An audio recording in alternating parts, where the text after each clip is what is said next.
नमस्कार दोस्तों, स्वागत है आपका हमारे यूट्यूब चैनल हिंदी डिक्टेशन पे।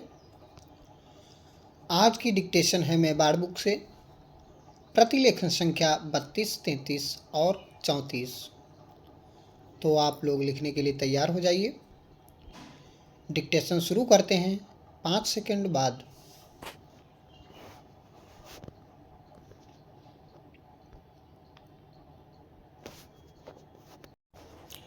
स्टार्ट। स्पीकर साहब, भारत की आबादी 1 अरब आंकड़े कई साल पहले पार कर चुकी है। जनसंख्या के मामले में चीन के बाद दूसरा सबसे बड़ा देश हमारा है।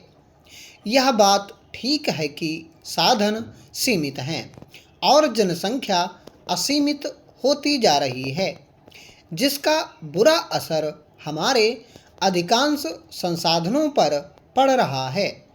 जनसंख्या में हो रही वृद्धि के कारण आवास, भोजन और रोजगार से जुड़ी समस्याओं से हमारी अर्थव्यवस्था दो चार हो रही है। अंधाधुंध पेड़ काटे जा रहे हैं, पानी का गलत तरीके से दोहन हो रहा है। जिस जमीन पर किसान खेती कर रहे थे, वहां आज बहुमंजिला इमारत ही इमारत बन रही हैं, जिसके कारण हमारी भौगोलिक व्यवस्था बिगड़ रही है। हमारे देश की सबसे बड़ी विडंबना यह है कि धार्मिक राजनीति के चलते कोई भी सरकार जनसंख्या नियंत्रण नीति को प्रभावी तरीके से लागू नहीं कर पाई है। बेहतर है कि देश की चिंता करने वाले लोग जनसंख्या नियंत्रित करने के उपायों के बारे में सोचें। एक परिवार में एक सदस्य के 1 या 2 बच्चे हों, उनको ही सरकारी सुविधा का लाभ देने का प्रावधान किया जाना चाहिए। तभी जाकर हमारा देश विकास के रास्ते पर चल सकेगा। स्पीकर महोदय, मैं भारत की आबादी के बारे में पहले से ही अपना मुख्य वक्तव्य दे चुका हूँ और आज भी बतलाना चाहता हूँ। भारत में बढ़ रही जनसंख्या और अनियंत्रित शहरीकरण के कारण जल संकट गहराता जा रहा है। दिन प्रतिदिन घटते भूजल स्तर से हमारा जीवन दिन पर दिन असुरक्षित होता जा रहा है। खास तौर पर आज भी शहरी लोगों को दिक्कतों का सामना करना पड़ रहा है। यह बात सर्वे के माध्यम से मालूम हुई है कि दुनिया के सबसे ज़्यादा जल संकट वाले 20 शहरों में से 5 भारत के अंदर मौजूद हैं। यह सब कुछ जानते हुए भी हमारे राजनीतिक दल मुफ्त और रियायती दर पर पानी देने के बारे में घोषणा कर देते हैं। दरअसल लोग राजनीतिक सत्ता हथियाने के लिए इतने आतुर हो जाते हैं कि उन्हें पर्यावरण, जल, जमीन आदि की महत्ता नहीं दिखाई पड़ती। दूसरी तरफ देश में प्रति व्यक्ति जल की खपत में निरंतर हो रही वृद्धि यह चेतावनी दे रही है। फिर भी इस बात से उन्हें ज़्यादा फर्क नहीं पड़ता है, जबकि ज़रूरी यह है कि हमें बूंद बूंद जल की अहमियत को नज़रअंदाज न करके उसको संरक्षित करने का प्रयास करना चाहिए। जम्मू कश्मीर के मुख्यमंत्री फारूक अब्दुल्ला का कहना है कि उनकी सरकार की पहली प्राथमिकता यह होगी कि पाकिस्तान द्वारा आयोजित आतंकवाद के कारण घाटी में विस्थापित हिंदू भाइयों को वापस बुलाया जाएगा।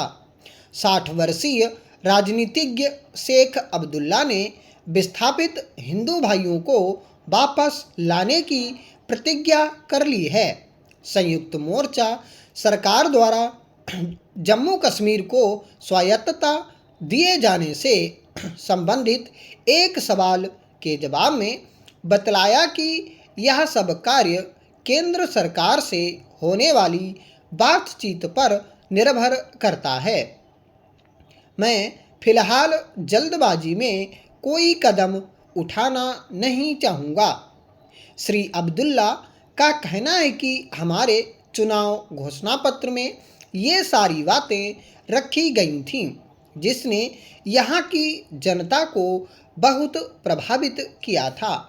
घाटी में पुनः शांति बहाल हो, इस बात का भी ज़्यादा से ज़्यादा प्रयास किया जाएगा। यहाँ की जनता जो प्रभावित हुई है, उनकी आर्थिक स्थिति को सुदृढ़ किए जाने का पूरा प्रयास किया जाएगा। हालांकि यह चुनौती भरा कार्य है। उनके घर और उनकी संपत्ति निश्चित रूप से उन्हें ही मिलनी चाहिए और बेरोजगार लोगों को रोजगार के अवसर दिए जाएंगे। उन्होंने दावा किया है कि 3 वर्षों के अंदर सभी शिक्षित बेरोजगारों को नौकरी दे दी जाएगी।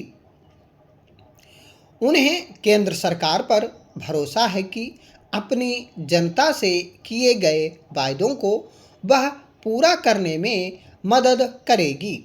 श्री अब्दुल्ला को यह पता है कि चुनौतियां बहुत कठिन हैं। जहां तक पाकिस्तान का संबंध है, मैं समझता हूं कि उसने अभी तक अप्रत्यक्ष युद्ध नहीं छेड़ा है। उन्होंने इस बात की आवश्यकता पर बल देते हुए कहा कि आतंकवादियों से निपटने के लिए अधिक सुरक्षा बल की आवश्यकता पड़ सकती है। उनका कहना यह है कि वह आतंकवादी जिन्होंने आत्मसमर्पण किया है, उन्हें माफ़ी दे दी जाएगी। हुर्रियत कॉन्फ्रेंस के बारे में पूछे जाने पर उनका कहना था कि अब उन्हें महसूस करना चाहिए कि वे अलग थलग पड़ गए हैं और उन्हें मुख्य धारा में शामिल हो जाना चाहिए। हम उनसे बातचीत करने के लिए उत्सुक हैं। तत्कालीन प्रधानमंत्री का जिक्र करते हुए उन्होंने उनके संबंध में बताया था कि वे एक निष्कपट, ईमानदार, स्वच्छ छवि और नई विचारधारा के व्यक्ति हैं।